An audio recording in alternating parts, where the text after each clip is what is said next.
Voilà maintenant près de 1 an que je ne suis pas revenu sur YouTube avec des formats longs et exceptionnels. Et aujourd'hui, on se retrouve pour un format exceptionnel. Bienvenue dans Derrière le micro. Aujourd'hui, on parle de voix off, de doublage, d'intelligence artificielle, mais aussi d'Antoine Thomé. Si vous êtes fan de Miraculous, alors vous avez certainement déjà entendu sa voix. Il incarne le papillon, alias Monarque, le grand méchant de la série. J'ai besoin de ce pouvoir absolu. Ton Miraculous est en ma possession. Je suis donc ton maître. Et tu me dois obéissance. Attends, pars pas. Même si tu ne regardes pas Miraculous, il a doublé de grands acteurs et ça, vous allez le voir tout au long de la vidéo. Avant de démarrer, petit rappel, si vous aimez cette vidéo et que vous voulez plus d'interviews dans ce style, abonnez-vous à la chaîne en cliquant sur le bouton juste en dessous de la vidéo. Allez, vas-y, je t'attends, vas-y. C'est juste en dessous, là, t'as juste à cliquer, c'est gratuit, ça prend 2 secondes. Voilà, c'est bon, parfait. Maintenant, tu lâches un like et une fois que c'est fait, tu peux reprendre la vidéo. Et restez bien jusqu'au bout car à la fin de cette interview, Antoine Thomé partagera ses anecdotes les plus inédites dans le doublage et on parlera bien sûr de l'intelligence artificielle. Et c'est pas toujours joyeux. Je vous laisse avec la vidéo et bon visionnage. Et maintenant, place à l'invité du jour. Je suis honoré de recevoir Antoine Thomé. Un immense merci d'être avec nous, Antoine. Comment allez-vous ? Bien, merci Calo de m'avoir invité. Eh bien, pas de souci, c'est un honneur en tout cas de vous recevoir dans ce format. C'est un plaisir en tout cas. On va revenir sur votre parcours dans un instant. Mais avant tout, vous êtes comédien, mais aussi artiste aux multiples facettes. Bon, je vous préviens, je suis très énervé. Et quand je suis comme ça, on ne peut pas m'arrêter et ça va faire très mal. Puisque vous êtes aussi musicien. Nos berceaux et nos cercueils. Est-ce que vous pouvez vous présenter pour les gens qui nous écoutent ? Je suis né en Auvergne de parents espagnols et tout petit déjà, j'écrivais des poèmes, je chantais. J'ai commencé le théâtre au lycée. Le prof de théâtre avait organisé une pièce dans laquelle je jouais le rôle d'Aimon, l'amoureux d'Antigone, d'Anouilh. J'avais été complètement explosé par cette expérience. Pour moi, c'était une révélation. Le fait de jouer, d'incarner un personnage avec cette intensité, ça m'avait complètement époustouflé. J'ai décidé de faire du théâtre et de me vouer au métier de comédien. Mais parallèlement à ça, il y avait aussi la chanson, l'écriture, toutes ces choses. Bien sûr, et on en parlera de ça. Donc vous parlez justement donc de cette révélation. Alors quand vous repensez à ce moment précis, donc cette pièce où vous jouez Aimon, est-ce que c'était une évidence immédiate ou alors une sensation plus diffuse finalement qui a grandi avec le temps sur cette pièce ? C'est une explosion, je vous ai dit, c'est-à-dire vraiment une sorte de déflagration. J'étais complètement habité, j'étais Aimon. Rien que le fait d'assumer cette autre personnalité, qui n'était pas ma personnalité normale, de m'impliquer à ce point, de m'intégrer dans cette autre personnalité, était vraiment une expérience éblouissante pour moi. Bien sûr. Et alors du coup, après le théâtre, donc, pour en parler, donc à la suite de votre, donc après cette pièce, après cela, vous rentrez au conservatoire, vous obtenez un premier prix donc de comédie moderne. À cette époque, est-ce que vous imaginez déjà donc faire, votre vie sur scène, ou alors est-ce que vous aviez déjà cette envie d'explorer plusieurs formes d'expression comme la musique, vous l'avez vu, parce que vous étiez musicien déjà?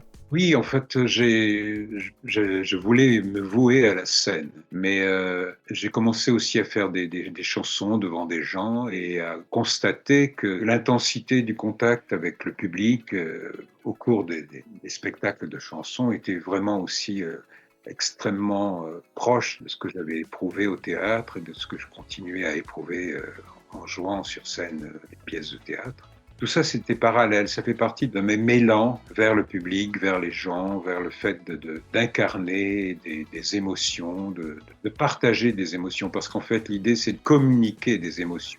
Alors vous créez ensuite donc votre troupe, les Colères d'Aristide, si je ne me trompe pas, donc vous écrivez, vous partez en tournée, donc monter sa propre troupe, c'est un acte fort quand même, hein. Est-ce que c'était une nécessité artistique ou alors un besoin de liberté finalement ? Une nécessité, un besoin de liberté. La liberté, elle était conquise par le fait de décider, de créer et de réunir un groupe de personnes et et d'aller sur les routes et de faire des spectacles.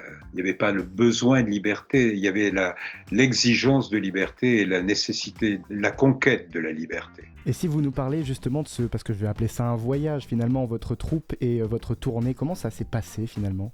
C'était un truc essentiel. On a été d'abord à Grenoble, je me souviens, et on s'est installé là-bas pendant quelques temps et on a commencé à jouer dans divers lieux, aussi bien des églises que des hangars, enfin un peu partout où on a joué. On était partis comme ça, quoi, comme des saltimbanques qui décident de tout quitter et de se jeter dans la vie et dans la création, et de partager des émotions extrêmement fortes en faisant ça. Un très beau voyage en tout cas. Alors on parle de votre travail de comédien, mais vous êtes aussi donc auteur, compositeur, interprète, comme on le disait au début de cette interview. Vous avez sorti plusieurs albums. Est-ce que la musique, du coup elle est arrivée dans le théâtre très jeune ? Ça s'est passé comment la suite ? Parce que on veut savoir, nous, cette suite, justement dans la musique, plus dans la musique. Alors, la musique est apparue assez vite et j'ai fabriqué mes premiers instruments assez rapidement. À Grenoble, lorsque j'étais en train de travailler avec cette troupe de théâtre que j'avais aidé à se réunir autour de moi, j'ai fait également une exposition de peinture et de dessin et j'avais décidé de l'illustrer par la musique que je créais. Et donc j'avais enregistré sur un vieux Telefunken ma voix, plusieurs pistes de voix. J'avais créé un instrument avec une seule corde à cette époque, le monocardon, avec je m'accompagnais. Et donc c'était un peu la première expérience de diffuser ma musique devant le public. Et j'ai fait un premier album à Paris avec Mochenheim. Mochenheim avait produit les premiers albums de Paco Ibáñez et donc il est venu me voir lors d'un spectacle à Paris dans lequel je faisais des sketchs, mais je chantais également. Et il a décidé de me produire un album, un premier album. D'accord. Et pour parler donc de cette transition, est-ce que le chant vous a donc donné une conscience particulière, on va dire dans le souffle, dans le rythme qui vous êtes dans le doublage ou dans la comédie, le théâtre ? Est-ce qu'il y a un lien vraiment ? Alors oui, je pense, c'est le fait de chanter, de comprendre, de connaître sa voix, de l'explorer et d'en faire vraiment un instrument efficace. Ma voix a beaucoup progressé pendant toutes ces années en fait de travail. C'est à cela que je vois que j'ai vraiment élaboré un instrument efficace de communication et de création par le biais de ma voix. Donc, il y a effectivement une technique vocale, le fait de pouvoir monter dans les aigus, descendre dans les graves. Bien sûr, oui, tout à fait. Et exploiter toute la forme de la voix, enfin tous les volumes de la voix, vraiment en faire un instrument à part entière. Bien sûr. Et si on parle de vous, donc de cet artiste, quand vous écrivez une chanson, est-ce que vous êtes le même artiste que lorsque vous incarnez un personnage ou alors c'est une autre facette de vous ? Ça part toujours d'une émotion, ça part toujours d'un sentiment intense à partir duquel il y a des mots qui arrivent. Mais c'est toujours une émotion, c'est toujours c'est toujours des choses intimes et fortes qui sont part d'une création musicale. Bien sûr. Et c'est ça qu'on va communiquer aux gens, c'est ça qu'on va se vouer à communiquer au public, cette émotion qui était à l'origine de la création. Eh bien, on va passer maintenant à votre arrivée dans le doublage. Alors, vous commencez le doublage à la fin des années 80, il me semble, presque par rencontre, par réseau d'amis. Alors, à l'époque, le doublage était très différent techniquement. Comment s'est passée votre première journée ? Est-ce que vous vous en rappelez ? Alors, je suis plein de gratitude vis-à-vis des amis qui m'ont permis de rentrer dans le doublage. J'ai rencontré un directeur artistique, donc, grâce à eux, qui m'a fait faire des essais. Après un certain temps, j'ai quand même assisté à plusieurs séances d'enregistrement. Bien sûr. Et donc, il a trouvé ma voix intéressante et il m'a proposé des petits rôles, des trucs comme ça. Et c'est comme ça que ça a commencé. Alors, votre premier rôle important, d'ailleurs, on va en parler. Il me semble que c'était dans une série japonaise, c'était Flashman. Nous venons de la planète Flash pour combattre l'Empire Mist. Nous ne vous laisserons pas envahir la Terre. Flashman ! Alors, quand on débute, est-ce qu'on se rend compte qu'on est en train d'apprendre un vrai métier ou alors est-ce qu'on a l'impression d'improviser finalement ? Et pour moi, c'était un moyen aussi de survivre. Hein. Oui. Je voulais pas survivre. sur l'or à l'époque. Et c'était vraiment une expérience intéressante. Et c'était toujours de la comédie, c'était toujours le même mouvement que ce que j'avais fait au théâtre auparavant. Donc ça allait dans la même direction. C'est vrai que la technique est très différente, mais ça va dans la même direction. C'est vraiment une sorte de développement du travail de comédien, ça c'est sûr. Il faut vraiment être faire du doublage, ça c'est une base absolue. Mais bien sûr, tout à fait. Alors en 1996, vous doublez Ben Evans dans Sunset Beach sur plus de 400 épisodes. Tu sais, là d'où je viens, il y a un mot pour les filles qui font ce que tu viens de faire. Et il y en a un pour les gens comme toi, incarcération. Tu es toujours aussi moralisatrice. Est-ce que tenir un rôle, parce que tenir un rôle sur une telle durée, c'est presque, c'est très long quand même. Est-ce que vous aviez le sentiment de connaître le personnage intimement à force? Oui, en plus, il a eu un jumeau qui est arrivé un moment Ah oui. dans la série, et donc j'avais 2 Ben Evans. Je mettais une petite différence d'intention parce que le jumeau de Ben Evans, c'était un méchant, enfin. Mais c'était super, c'était rigolo. Je me suis beaucoup amusé sur cette série. Et du coup, dans ce type de série qui était quotidienne finalement, est-ce que vous finissez par développer donc des automatismes ou au contraire justement, faut lutter pour rester donc vivant et sincère à travers le personnage? Il ne s'agit pas de lutter parce qu'en fait, c'est quelque chose que j'ai naturellement. J'ai envie de, à chaque instant, être sincère et de vraiment coller à l'émotion que le comédien originel à déployer. C'est juste un travail de chaque jour. Vous savez, c'est comme un ouvrier, comme un artisan. Il fait jamais 2 fois la même chose. Hein. Il est toujours présent et il s'acharne à vraiment restituer ce qu'il a dans la tête ou ce qu'il ressent. C'est un travail de chaque instant. Il faut être présent simplement à cette activité. Et on fait en fait jamais la même chose parce qu'on renouvelle à chaque instant l'intensité de la communication du travail de comédien. D'accord, très bien. Alors en 1998, on continue dans vos rôles, vous rejoignez donc Charmed, ça se dit comme ça, je sais pas si ça se dit comme ça, mais dans le rôle de Daryl Morris, personnage présent quasiment jusqu'à la fin de la série. Alors ce rôle a marqué toute une génération, on va en parler, il faut le dire. Piper, tu te rends compte que tu as figé la scène du crime? Ça ne se fait pas de figer la scène du crime. Eh ben tant pis. Pour commencer, il faut qu'on protège Phoebe et Cole. Alors dépêche-toi d'effacer toutes les empreintes. Mais t'es folle, c'est hors de question. Non, j'ai dit non. Est-ce que vous avez senti donc au fil des saisons que ce personnage devenait important pour le public français? Et moi, je faisais le truc, je n'avais pas vraiment de... Ouais, vous suivez pas vraiment vos séries en fait. Vous savez, quand on est comédien, il s'agit d'incarner les personnages. Bien sûr. Quand on incarne, on n'a pas vraiment le recul nécessaire pour dire ah oui, ça c'est un rôle vachement important dans la série, etc., etc. Parce qu'il y a dans le doublage, l'idée c'est aussi il y a une certaine humilité parce qu'on doit restituer des émotions qu'un comédien a déjà déployées. Donc on ne fait juste que restituer ce qu'il a déjà créé. Vous voyez, il y a cette humilité qu'on doit garder, mais on est vraiment au service de ce que fait un autre comédien, quoi. Bien sûr, bien sûr. Et en parlant d'émotion, d'ailleurs, à la même période, vous devenez l'une des voix françaises régulières de John Travolta, le premier film important que vous doublez avec lui. C'est L'honneur perdu d'Elizabeth Campbell en 1999, puis Opération Espadon en 2001. Tu sais que je peux m'offrir des têtes nucléaires pour 40 millions chacune. Cette opération est en bonne voie. Allez, monte. Tu as entendu parler de l'opération Espadon? Quand on passe un casting comme pour une icône comme Travolta, qu'est-ce qu'on cherche? La ressemblance vocale ou alors l'énergie intérieure donc de la personne? Pareil, on essaye de vraiment restituer ce que fait le comédien. On essaye vraiment d'être lui, enfin d'assumer cette identité qu'on a à incarner notre propre vie, si vous voulez. Et donc au casting, j'ai fait ça, quoi, comme je le faisais à chaque fois que j'avais un casting. Et bon, il se trouve que j'ai été choisi parmi... il y en avait pas mal qui ont passé ce casting. Parce que oui, vous parlez de l'énergie, qu'il faut s'incarner, c'est une âme, parce que je reviens sur certains qui m'ont dit ça sur les réseaux sociaux. En fait, oui, c'est une âme, on est l'âme du personnage, quoi. C'est cette âme justement qui est transmise finalement. Voilà, on assume, on doit assumer l'âme du personnage, oui, absolument. Bien sûr.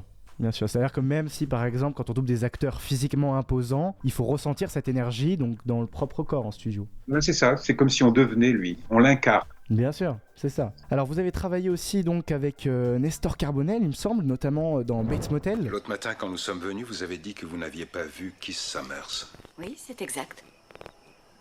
Or nous avons un témoin oculaire qui est passé par là en voiture et qui affirme l'avoir aperçu là, juste devant votre maison. Il dit aussi que votre fils et vous étiez en train de lui parler. Vous l'avez même rencontré. Est-ce que rencontrer un acteur que l'on double change vraiment le regard sur lui ou... J'ai passé un casting là aussi, donc je l'accompagne l'accompagnais depuis le début en fait, Nestor Carbonel. Et j'avoue que c'est un personnage que j'aime bien, c'est un comédien que j'aime beaucoup, oui. Et j'aime bien l'assumer justement, ces divers rôles. On va parler un peu d'animation dans le métier parce que vous avez aussi marqué le public plus jeune avec Miraculous où vous prêtez votre voix à Gabriel Agreste alias le papillon. C'est un personnage central, complexe et à la fois méchant et profondément humain. Roi du plastique, je suis monarque. Que dirais-tu d'avoir le pouvoir de te venger de ceux qui t'ont lâchement tourné le dos? Et de prouver au monde que le plastique, c'est fantastique? Absolument. Comment aborde-t-on un antagoniste destiné au public jeune justement ? Gabriel Agreste n'est pas forcément seulement méchant. Il y a d'autres choses en lui qui font qu'il y a des fêlures. Bien sûr. Cette femme qui est morte, qui était sa femme, qu'il aimait énormément, et en fait, il essaye de la ressusciter constamment. Et c'est vraiment la motivation de toutes ses actions. Donc, on peut penser qu'il est méchant, mais si on fouille bien, on voit qu'en fait, c'est l'amour qui le mène. Bien sûr, c'est un père blessé, c'est un homme en quête, bien sûr. Une sorte d'immense amour pour cette femme, et donc quelque part, pas que ça le justifie, mais ça lui donne une assise un peu plus sympathique, je trouve. Bien sûr, et du coup, dans le jeu, est-ce que vous avez cherché à le rendre plus humain que simplement méchant ? Oui, enfin, des fois, c'est pas facile, parce que des fois, il prend vraiment des airs de gros méchant, donc oui, quoi. Bien sûr. Il est méchant. Alors, est-ce que le travail en animation, il est plus libre que sur une série live ou alors au contraire, il est plus exigeant vocalement ? Alors, des fois, il faut modifier sa voix, des fois, il faut changer de voix.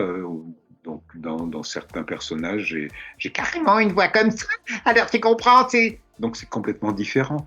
Et ça, oui, bien sûr. Il faut tenir pendant plusieurs épisodes. Vous voyez, donc mais oui, c'est un jeu, c'est très amusant. Et en même temps, il ne s'agit pas simplement de faire de la voix, il s'agit d'assumer les émotions du personnage, c'est-à-dire de l'incarner vraiment, tout en ayant cette voix. C'est-à-dire qu'il ne faut pas exclure les émotions du fait de maintenir une voix. La voix, c'est une chose, c'est un instrument, mais le plus important, c'est d'habiter le personnage avec les émotions. Bien sûr, oui. Qui sont exigées. Et alors, on continue dans l'animation. La voix est souvent donc enregistrée avant l'image finale. Est-ce que ça a été le cas pour vous ? Est-ce que ça vous donne plus de liberté finalement ? Pas forcément, c'est toujours aussi exigeant, parce qu'en fait, il y a quand même la voix de l'acteur originel en général. Non, parfois non. Parfois c'est une création, donc il faut tenir compte simplement de ce que le texte implique comme émotion et y mettre ses propres intentions, sa propre expression. Mais de toute façon, c'est toujours à la base un travail de comédien. Il s'agit de rechercher l'émotion, et puis de la transcrire dans son expression, dans son travail, quoi. Bien sûr, c'est évident. On va parler un peu de voix off, de documentaire, de nuances. Ça, c'est intéressant parce que c'est totalement différent du doublage. Vous avez travaillé sur La disparue de l'hôtel Cécile pour Netflix en voix off. D'après moi, l'un des policiers est corrompu. Pour moi, quelqu'un au Cécile Hotel est mêlé à cette histoire. Il fallait inspecter chaque chambre, l'une après l'autre, ainsi que toutes les autres pièces. Alors là, il ne s'agit plus d'incarner, mais de guider. Vous dites, est-ce que vous aimez cette position plus extérieure ? C'est toujours un travail, chaque fois c'est un travail différent, donc effectivement pour les documentaires, tout ça, c'est une position un peu plus extérieure justement. Il s'agit de ne pas mettre d'émotion ou beaucoup moins. Par moment, il faut quand même mettre une petite intention émotionnelle parce qu'il y a des choses dramatiques qui se passent dans le documentaire. Donc voilà, il faut vraiment gommer au maximum pour être vraiment le narrateur des choses. Oui, cette voix off, comme vous dites. Voix off.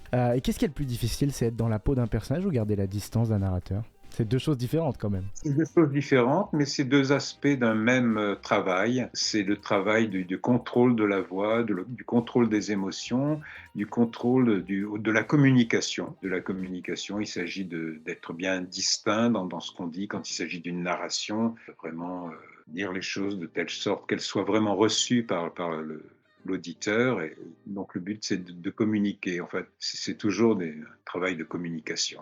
Non, parce qu'il y a certains comédiens qui disent que la voix off demande plus de retenue. Qu'est-ce qu'on peut dire de ça? Ben oui, forcément, absolument. Comme je vous le dis, on prend une certaine distance quand on est un narrateur. C'est une sorte d'observateur de la chose qui se passe. Donc il la décrit simplement. Il ne faut pas, par définition, il ne faut pas qu'il soit trop impliqué. C'est quelqu'un qui décrit la chose, donc c'est un personnage un peu extérieur, mais utile parce qu'il relate les faits et donc l'auditeur a besoin qu'on lui raconte ce qui se passe pour comprendre. Donc il faut être suffisamment clair, avoir une suffisamment bonne diction et une bonne compréhension aussi du texte qu'on dit. On va parler un peu d'évolution, l'évolution donc du métier. Donc vous avez connu le doublage analogique, les rythmos physiques, puis le numérique, puis ensuite les plateformes. Qu'est-ce qui a changé le plus selon vous, la technique ou alors l'ambiance en studio? Alors, il y a beaucoup de choses qui changent. Et en plus, là maintenant, il y a l'intelligence artificielle qui vient. Bien sûr, on va en parler. S'ajouter à tout ça. Le plus important, c'est que les directeurs artistiques sont des personnages extrêmement cruciaux dans le monde du doublage. Parce qu'ils ont vraiment la responsabilité de ce qu'on est en train de faire, d'un enregistre. Et il faut vraiment qu'ils aient une vision globale de la chose qu'on enregistre pour pouvoir justement nous guider à travers ça, à travers le dédale des émotions en fonction des autres personnages qui n'enregistrent pas en même temps que nous, en plus, dans la plupart du temps. Le directeur artistique est toujours un personnage central dans le doublage. Et alors, est-ce que le rythme de production aujourd'hui, il est plus intense qu'à l'époque? Il faut aller vite, oui, effectivement. Bon, il y a toujours eu ça, mais je sais pas, c'est plus de tension, mais à la base, ça reste le même travail, même si la forme a un peu changé, mais ça reste le même travail. Est-ce que vous trouvez que le public s'intéresse davantage aux voix? Parce que j'imagine qu'il y a des jeunes qui nous écoutent, et c'est vrai qu'on dit beaucoup qu'il y a de plus en plus de jeunes qui s'intéressent au doublage, à la voix. Qu'est-ce que vous dites de ça, justement? Oui, tout à fait. Mais il y a énormément de promotion qui est faite. Il y a plein d'émissions sur le doublage, notamment sur Facebook. Je vois un livre sur le doublage, Synchro, il est excellent. Il y a plein de choses qui se passent, qui font la promotion du doublage. Et effectivement, il y a plein d'écoles de doublage qui se font un peu partout. Il y a des comédiens qui enseignent le doublage. Il y a de plus en plus de gens qui vont faire du doublage. Oui. Alors on va parler de l'intelligence artificielle, et bien sûr, parce qu'aujourd'hui on en parle beaucoup, et il y a beaucoup d'intelligences artificielles qui sont capables d'imiter des voix. Quand vous entendez ça, qu'est-ce que vous ressentez finalement? Donc moi, récemment, j'ai eu ma voix qui a été volée par une société. De cloner ma voix et d'en faire l'exposer dans des sites et la revendre.